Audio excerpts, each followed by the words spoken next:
Well, we got to see how durable this thing is. I'm going to roll this thing over with my truck. Yeah, with the holidays coming up in only a couple months, Retevis has told me, or Retevis has told me, that they have a new radio coming out that's going to be released on November of 2023. This is the Retevis RA89, and today I'm going to give you a very detailed overview about this radio. We're going to talk about nomenclature. We're going to look through the menu system. I'm going to show you how to program this radio manually, and then we're going to go ahead and we're going to talk about things like how does it perform outdoors by going outdoors and actually testing it. And then at the end of the day, we're going to throw this thing in water because it's an IP68 rated radio and we need to do it justice. So with everything being said on that, it's going to be a long episode. If you just want the facts, 10 watts, spectrally clean, purity rocks, all that good jazz. But let's get started here with nomenclature. Nomenclature of the radio, how this radio is, like what size, the weight, the features, all that good jazz. And to get started, if I put it on a very official scale right here, as it is right now, it's going to show us 0.705 pounds, which if we go to grams, it's 320 grams, which if we go over to ounces, it's 11.29 ounces. Now, without the antenna, the height of this radio is 5 inches. The width would be about 2¼ inches. And the depth is 1.5 inches or so, making this a kind of a thicker, heavier radio. And there's a reason for it, is we have a larger battery than we typically would. This battery right here is going to be a 2.5 amp hour battery or 2500 milliamp hour battery. And if you might notice a couple of things I'm going to point out. Number one, there's a seal here. And the reason there's a seal here is this is an IP68 rated radio. IP68 rated radio is good in fresh water for up to 30 minutes at 1.5 meters in depth, and it also provides dust progression or ingress protection on dust.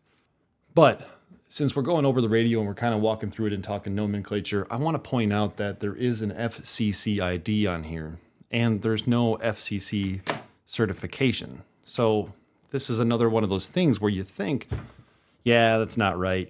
They're putting fake FCC IDs on things. However, I did speak to Retevis about this, and as of the time I'm recording this, there's a reason that this radio is not for sale on their website. By the way, it's not required by law to have an amateur radio that's FCC certified. Okay, you are responsible for ensuring that this meets purity requirements. Now, this 10 watt radio does 10 actual watts. And when tested on the spectrum, we can give it the seal of purity rocks because this radio is very clean on the spectrum. And the reason I mention that is, yes, we see an FCC ID. It's not for sale, which when it goes for sale is when I expect to see the FCC certification. Again, this isn't going to be on sale until November, although I did see a couple of them on sale before. They're saying now they won't have it for sale until early November. Okay, so with that, we have this battery that has a nice little seal on here to protect the connectors. And also we have a clip on the back here. So we can clip the battery into place, and that's important to keep that seal for the IP68 rating. And speaking of IP68 rating, you have covers on everything. Like, for example, this radio accepts a K-style programming cable or Kenwood-style programming cable. And in order to get to that access to that, you need to be able to open this or to close this with a penny or with a screwdriver, for example. And the same thing happens on the back here where you have USB-C charging for the 2.5 amp hour battery. One thing I'm going to point out is this is a pain to not lose because it's so small. And if they had a little lanyard on here, it would be kind of cool.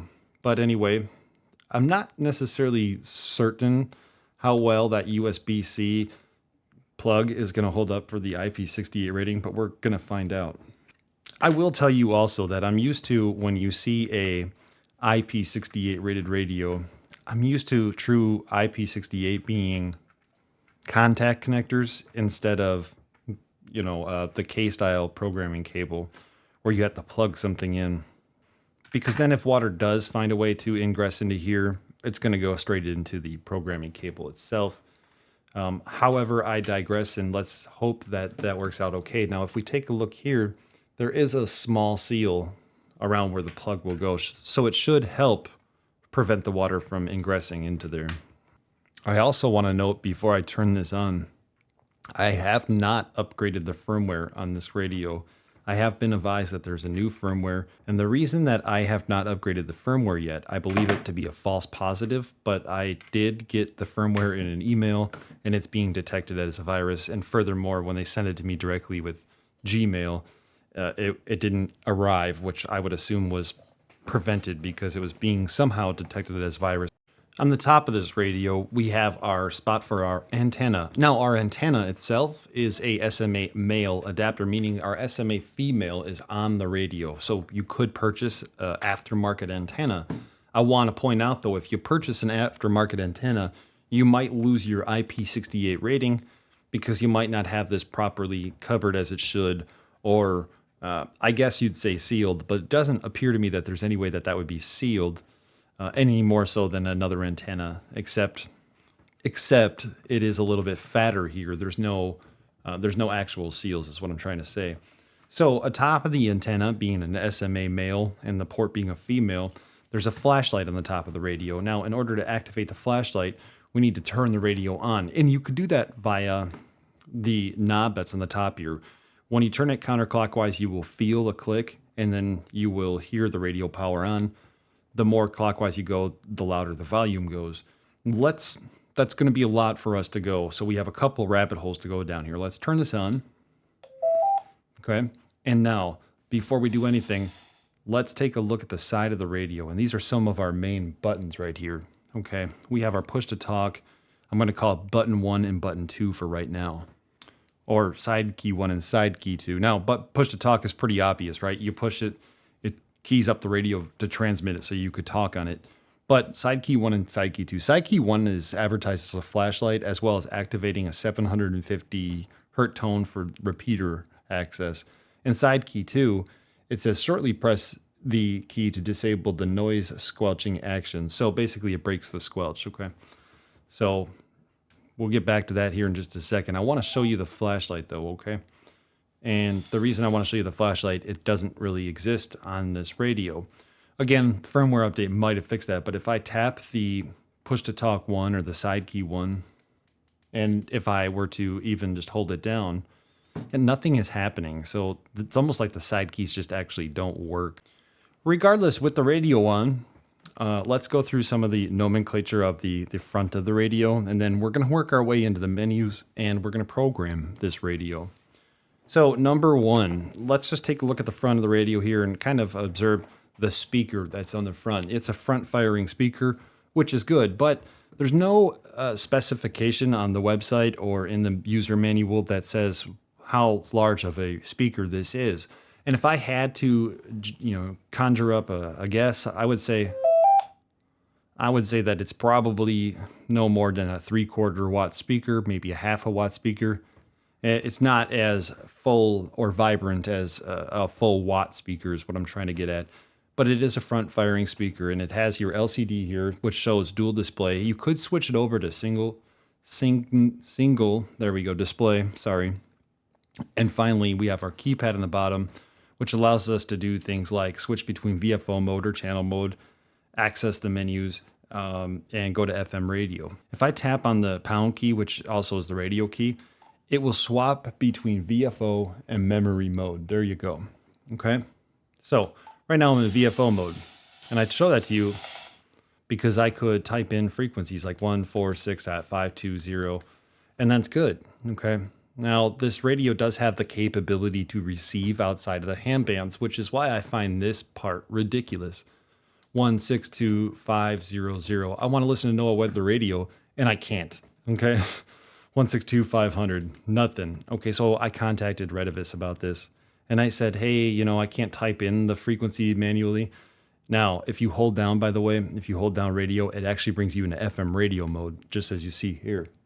So I said, Retevis, my complaint is that I can't get NOAA Weather Radio, and my solution is why don't you add in the firmware one extra option when you hit radio that goes from radio to VFO or channel mode, whatever you were in prior, but then it also goes into, like I said, NOAA Weather Radio mode, which I think is huge. What I'm saying is I don't think there's too many radios that you get out there that don't come stock with the ability to either tune in or listen to NOAA Weather Radio, or just has its own dedicated memory bank for NOAA Weather Radio. Huge oversight on Retevis's part, and when I asked them about it, they pretty much disregarded me. So let me know in the comments below. Let them know in the comments below. What do you think about having a radio that doesn't give you the ability to listen to GMRS or listen to NOAA Weather Radio or anything that's not within the handbands without, by the way, a programming cable?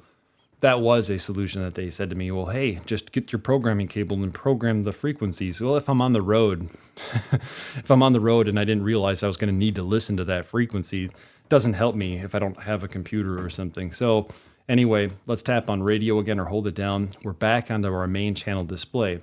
And on here, we have a lot of information. We have our channel mode being listed on the side, whether it's VFO or channel. And you could see that one of my bands are in VFO mode. One of them are in frequency mode or VFO mode. And then on the top, we have some different indicators, okay?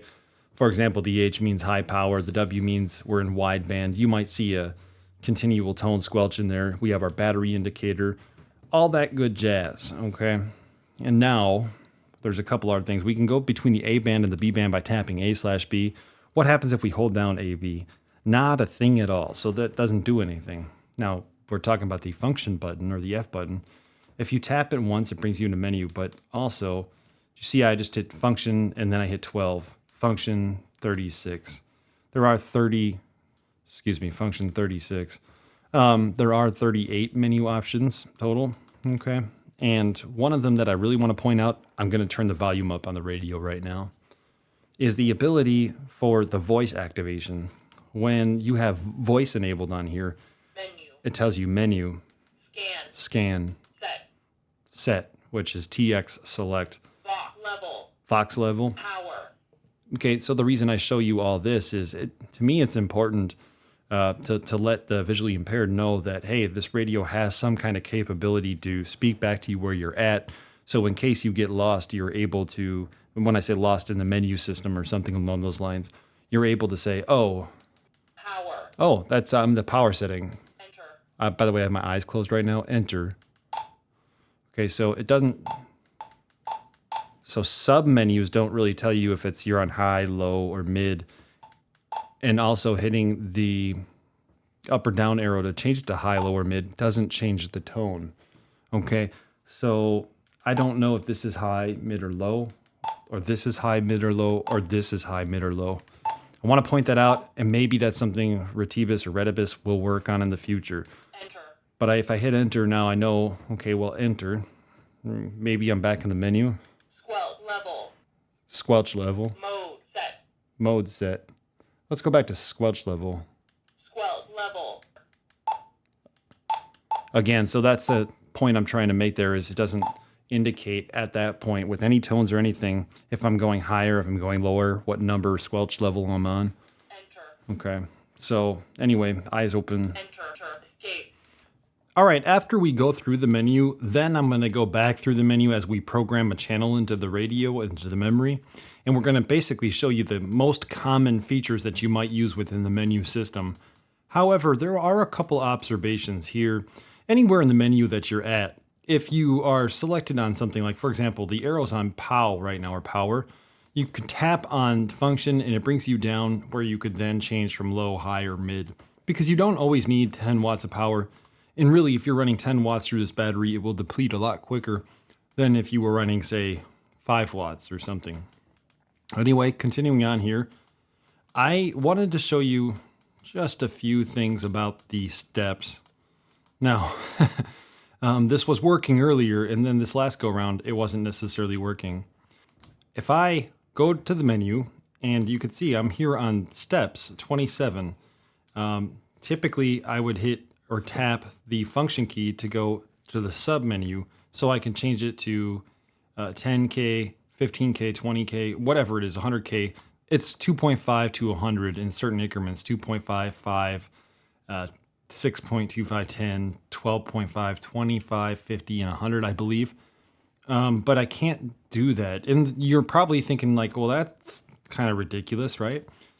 I think that it is. Let's see. We're in channel mode. Okay. Well, the steps should already be set. So if we go back into VFO mode and now we go into the menu, we could go down and we can change our steps. So what did I say? 2.5, 5, 6.25, 10, 12.5, 25, 50, and 100. Okay. Let me actually change that. 10's good for me right now. Anyway, what that's going to do is as we go, let's say we exit out of here completely, okay? And we're in VFO mode. There we go. Sorry. So to exit out, you go back to the main menu and then tap on A, B. Now, when I hit up here, I'm going up in, you see 10 increments, okay? So 100 would be 100 increments and so forth. Regardless, back into the menu here. And as we go through, you have narrow wideband mode. You have the seek option where it'll actually listen onto the frequency you're listening to see if it could tell you what the continual tone squelch is or the CTCSS tone is. One of the things that may be a little bit tricky on here is the scan feature. Not necessarily, but just so you're aware. If I tap function 1 and then function again, it's basically saying go to the menu, item number 1, and select it. So go to menu, item number 1, select it. And as you can see, we're scanning now. So now we're in 10 increments or whatever our step count is. If it was 100, we'd be jumping up at 100 every time.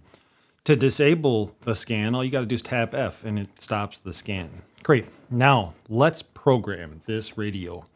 Right here is my information or the information for a local repeater, the N9 HEP repeater. And we're going to simply put everything in here. I'm going to go ahead and walk through and explain to you as if maybe this is your first time programming a radio. And what we have here is we have a downlink and an uplink. I'm going to explain it like this. A downlink is where we're downloading the audio from, if you will. You know, we're not really downloading it, but we're obtaining the audio. We're getting it from the repeater, so we're downloading it from the repeater. And that's the frequency that we're going to type in to listen. So 145330. Now, on a repeater, typically your transmit audio is not the same frequency as your receive audio. That's called an offset or a repeater offset. And that repeater offset is going to be minus 0.600 megahertz. As you see above the offset, minus 0.600, you see what is called an uplink. That's where we're sending our audio to. We're uploading it to the repeater. And the thing about that is if you take 145.330, our downlink, and you subtract 0.60, you actually get the uplink frequency, 144.730. And now that we know that we're going to be in 145.330, let's go to menu. And we're going to go and find our offset. And there it is, offset, which is menu item 22. Again, additionally, I could easily have hit, let me get out of here, function 22, and it brought me to offset. Okay. So now let's go ahead and change it to 0000600. And it has the offset, but this isn't going to know which way to go. And again, we save it by tapping the function button. And the reason it's not going to know which way to go is we haven't told it which way to go. This is our offset direction, if you will. And as you can see right now, it's set to off. So even if I have that set, it's not going to go one way or another, meaning my transmit frequency and my receive frequency would be the same. But in the menu, when we go down here to off, we're going to set it to negative because this repeater is a negative offset, and then hit the function button. And the next thing that we probably want to look at is going to be our tones. You have a uplink tone and a downlink tone on this repeater. Those are all commonly known as transmit and receive tones, okay? So transmit tone 107.2. There are radios where you could type in 107.2 here. This isn't one of them, so you got to use the up and the down arrow to go through the menu, take a nap along the way, and then find 107.2, tap function, and it looks like we have to do the same thing for our receive tone. So again, off, somewhere in there, crack the cold one. It's an energy drink. It's not alcohol. Anyway, I missed it because I was not paying attention. So here we go. Our R tone 107.2, and there you go. So now we're looking pretty good. The other thing that you might be able to do is program a repeater name in here. As you can see, my display mode is set to frequency. I'm going to set it to channel. Okay. So now it should show me MR. Let's keep it with MR for a minute and see what happens. Anyway, let's go ahead and exit out of here. We're back on this main screen here. I believe we have this set up. Let's go ahead and identify and see if we're heard. This is Whiskey 9, Fox, Fox, Fox. Hey, here's the deal. We now know that we're able to key up onto that repeater. And the next part is saving the radio into the memory. I do believe that this part is... it's not done right, okay? But much like when we're in the menu system, we hit menu to go into a submenu, and then we tap menu to save the settings and go back to the main menu item that we were on, and then we hit AB to go all the way out. And logically, you would think that if you save a channel, you might do some of the same things, but we're going to hold down the function key with 145.330 selected. You see the flashing number here. I could use the up and the down arrows to change the channel number. Now, if I wanted to go all the way up to 185, I can't just type in 185 when channel number is flashing, which is absolutely just a convoluted way of doing things. But here we are. I finally paged down to 001, and you would think that you tap on the function key as we've been doing that in the menu, but instead you're going to actually tap radio. Now, there was a small indication that it's saved, you just couldn't hear it. And if I now go into memory mode, channel 1 is 145.330. I'm going to take it a step further now, and let's go ahead and change the display name again. Menu, MR, okay. And then, now that we're in MR, let's change the channel name. You could only change the display name for that channel you programmed after you programmed it and you're in memory mode. And this is very, very, again, convoluted. I would recommend some patience, because in order to program this, you have to use the up and down arrows everywhere. I want to use a capital, so I'm going to be here for a while. Now's a good time to subscribe to the channel. And I'm trying to type in the repeater name, N9HEP, and then maybe even VHF. Okay, so now that it's flashing, what do we do? Nope. Nope. Every time that you want to go one over, you're going to have to hit the star key. And that brings you to the next option. So I can't just type in 9 here. I got to find 9. 9. If you have 200 channels to program, the programming on this is very convoluted. I think I've used that word 3 times today. It's my word of the day. But it can be done, right? So N9 star. Better go find the capital H's. Or just go buy a programming cable for 30 cents. H. Now we got to find a capital E. And several hours later, it's very important. I don't even remember, so we might mess this up. It's very important, though, that when you're done here, you save it. And I can't remember, I think it's the function button to save it. Okay, that did do it. If you didn't hit the function button to enter it and save it, and you hit AB or something like that, it wouldn't save, and all that 17 hours that took you to type in the channel name wouldn't actually go. So now we are on the main screen again. As we see, it only shows us the frequency and the channel number, but it doesn't show us the channel name or the display name. And then there's another option on here, display name in 22, and even then, there you go. So we were able to then enable display name, and here we go, N9HEP on channel 1. And now we have a radio frequency or channel programmed. You would do that for all 200. Of course, the other option is what we're going to show you next. So let's check out Chirp and or their software if Chirp's not supported. So we're going to jump over to the computer right now. Okay, I got Chirp up. I have the radio plugged in and turned on. And if you could see in my COM ports here, I have this prolific PL2303GS USB COM port. I did not need to install drivers. However, I do use quite a few of these radios all the time, so it might be that I already had the driver installed. But the key takeaway here is this is at COM port 1. Let's go up to Chirp here. And the first thing that we need to do on here is probably click download from radio, specify port 1, and actually hope that this is supported in Chirp as it says on their website. I'm going to see if I can't find that RT85. RA89. Yeah, that's what it was. And you know, unfortunately, I just don't see it. And before I go too far into things, my apologies.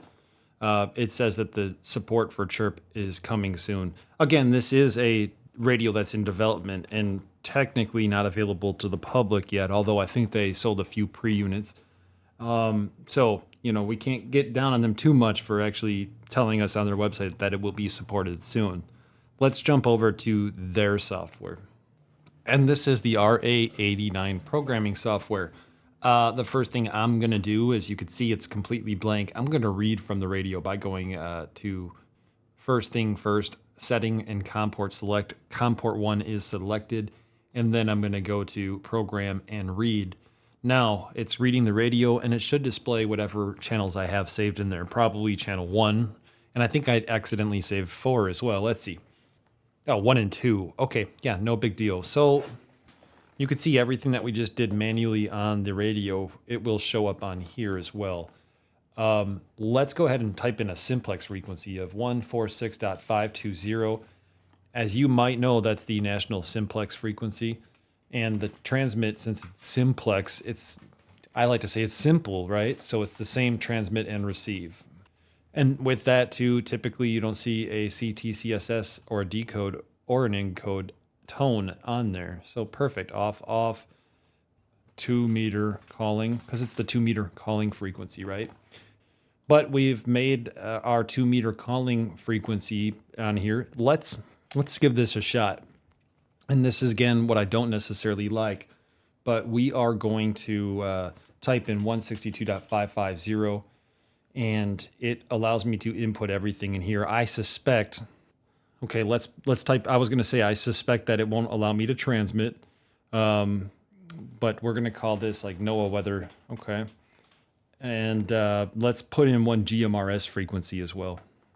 And just for the sake of it, we'll do 462.7250. Yep, that'll work. And we'll call this channel 22. And actually, let's put that as GMRS just for the sake of it, right? Basically, what I'm doing here is I'm attempting to see whether or not I will mistakenly be able to transmit on these. I suspect the answer is no, but I want to make sure to give you all the most accurate information. And with that, let's go ahead and go to program and go to write. Okay, I just want to point out here that I now have the radio programmed with those GMRS and the weather radios. And I have my spectrum analyzer here. Sorry for the angle. But what I wanted to show you was, if you got to be careful, because even if you program those GMRS frequencies, you can't disable the transmit. And the problem with that is now I have a nice signal right here on 420 megahertz is where the peak is. And remember, we programmed something like 467.725. I'm going down to NOAA weather radio only because I feel confident that again, I'm in a spectrum analyzer and I'm not really outputting a large signal, but more importantly, I'm fairly confident that it's not going to transmit on 162.500 based upon what we saw on GMRS. And let's see here, 142.5 megahertz. So why I show you this as well as we're programming things. Yes, you can program NOAA weather radio. Yes, you can program GMRS, but I would advise that you're very careful about how you program them until Retevis comes up with a solution for this out-of-band transmit. And you got to see the spectrum here as well. Let me go ahead and just kind of put you on the B band, and then we're going to go to 146.485. Again, we're on the, the spectrum analyzer. But look at that signal with 10 watts of power. 10 watts of power, okay? So you really don't see any spurs is where I'm going with this. And we do have a total of 50 dB of attenuation. Technically, I should go up to 53 dB, 54 dB. There you go. I mean, you got a nice clean signal on VHF. Again, we're at 146.485. Let's go to 4460. And again, you have a nice clean signal. I did think it was very important to showcase and to make you aware, though, that even if you program the radio to listen to GMRS, you need to be very careful. Let's continue on. Hey, by the way, if you are wondering, I went ahead and I've already emailed Retevis about that finding as soon as I found it because that's kind of a critical thing. And Retevis has usually been pretty good about critical things and getting them fixed right away. So we'll see how that goes. But I'll see you guys out in the field right now. All right. Yeah, we're out here right now. My plans fell through. And KD9 RUG from W9FFF. And even though I could hear him, I'm probably a good 4 miles, 3 miles away. I'll give you an exact estimate below. But I don't hear coming back to me, which means he doesn't hear me. I'm using the long antenna right now. KD9 RUG from W9FFF. So let's do this. Let's go to the local repeater, which is the N9HEP repeater that we already plugged in earlier. The thing about this repeater is it's a lot higher in a location than the individual I was trying to contact just a couple of miles away. So although this repeater is, probably the equal distance in the opposite direction with just as much obstruction, the great thing about it is it's higher up. W9FFF, KD9 RUG. Good sounding audio. All right, very good.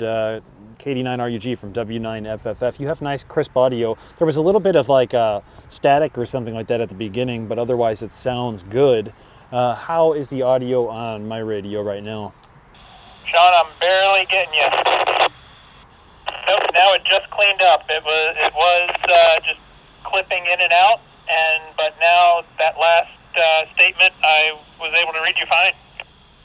I'm actually impressed with the speaker on this too, because it's almost like very clear audio and it sounds good. Except at the beginning, there's like this weird static every time you transmit, just at the beginning, and then it goes away. Like I said, that might be the repeater, but I'll have to figure that out later. All right, man, thanks a lot for your help. Yeah, I heard you on 50 watts there, Bill.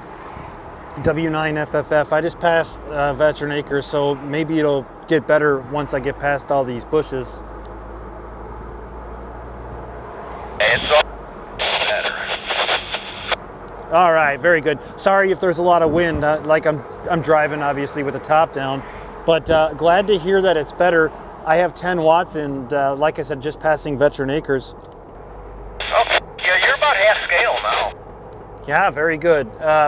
When I first tried to contact you when you were first calling, I was right next to the police department there in Crystal Lake, and I'm pretty sure that there's just a lot of electrical interference and other things. So, well, plus solid brick buildings. Very good. Well, glad to hear it's working. Hopefully my audio sounds good. You're a pretty good ways away in Woodstock. I'm probably hitting my theoretical maximum distance here.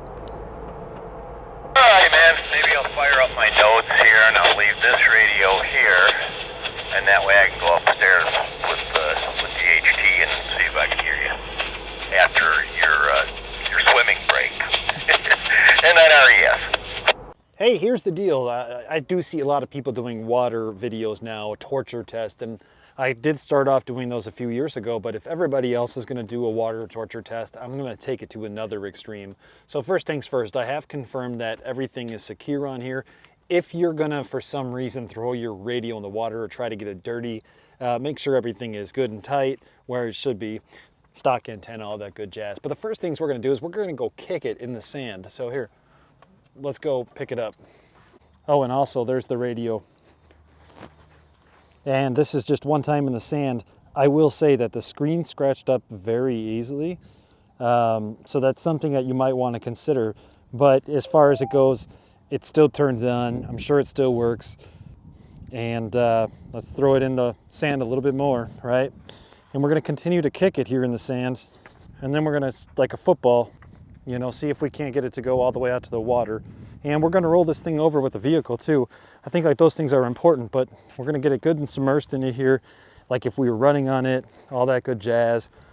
Because the fact of the matter is that we talk about, oh, it'll stand in the water for 30 minutes, but the thing about IP67 rating, or IP68 in this case, is that's not just water ingression, it's also dust and dirt ingression. And we want to make sure that that's the case, so here we go. And it's kind of like you throw a penny in a fountain. And we'll be back in just a few minutes to pick that up. I am waiting for this radio to pop out of the water. And while I wait for it to pop out of the water, one of the things I wanted to do is thank you for watching the channel. If you did like this so far, how I have everything as detailed of an overview as I can, I would please ask you to hit the like button and leave a comment. It really helps Retevis know what videos you guys like to watch, and it really helps me and the algorithm, which lets me make more videos. But enough of that. I want to mention with the radio, if you're going to submerge a radio into water, it's not always practical to pull it out and start operating. It's not recommended. What I will tell you though is sometimes it's required because you're in a situation where you rolled your vehicle and all of a sudden you're in a ditch and maybe you were in the water or something along those lines. You need to get it out and call for assistance. So in those situations, you got to do what you got to do. I'm going to pull this out, damp it down or dry it down real quick, and then try to transmit. And here we are, there's the radio right there. So, well, I'm gonna get a little wet. I gotta go find a stick to grab it out of there. There we go, there we go, there we go. So, you know, looks like it's still functional. Does it still turn on? It does still turn on. All right, I'm gonna go wipe it down and then we're gonna try to transmit.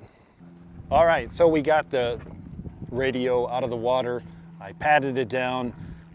Although there's a lot of dust and grime in between the actual, like the screen and in the speaker section, there's no ingression. I don't see any water inside the LCD. So I'm gonna turn it on here. Still turns on. Let's give it a call here. First call, first try. This is W9FFF. Can you hear me now? And then I sure can. Hey, I threw this radio in sand. I kicked it in sand. I buried it in sand. I threw it in water. I let it sit in the water for an amount of time. And you could still hear me, so that's good. The next thing I'm gonna do, if you can hear me okay now, I'm gonna roll this thing over with my truck. What kind of radio is it? It's a Retevis RA89. It's this new radio that they sent to me for a review, and I figured why not torture it? Well, so far it seems to be doing well if it survives the water and the sand. Yeah, audio sounds okay. I'm surprised the audio sounds okay if it does, only because there's so much sand still in the speaker. No, it doesn't sound any different than before. All right, hey, I'm gonna go ahead and I'm gonna roll this over with my truck, get it on camera, and I'll be right back. W9FFF. You're probably wondering about those tires. They're 35s. Let's do this. I fully expect this radio to no longer function.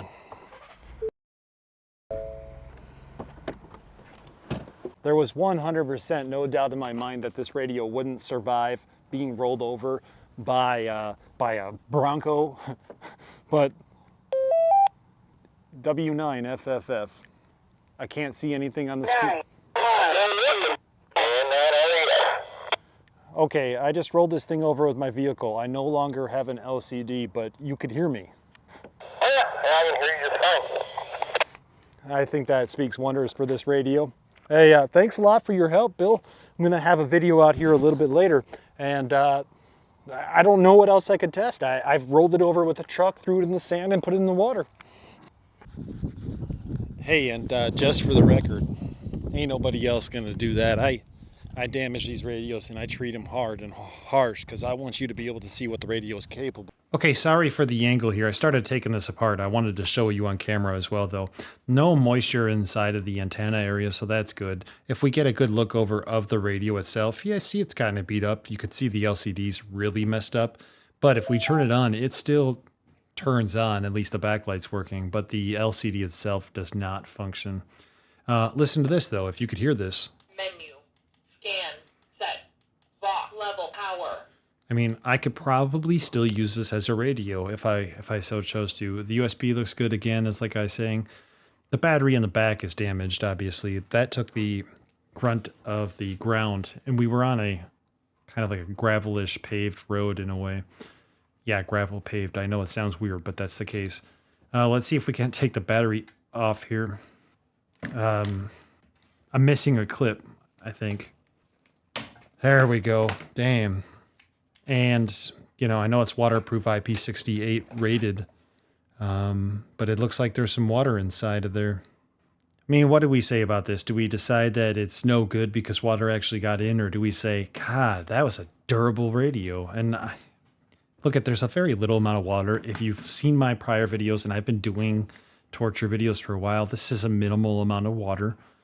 and I don't think it really did any damage. Obviously, we were still able to use the radio, and that's what we're hoping for, is in a time of an emergency, we're still able to use the radio.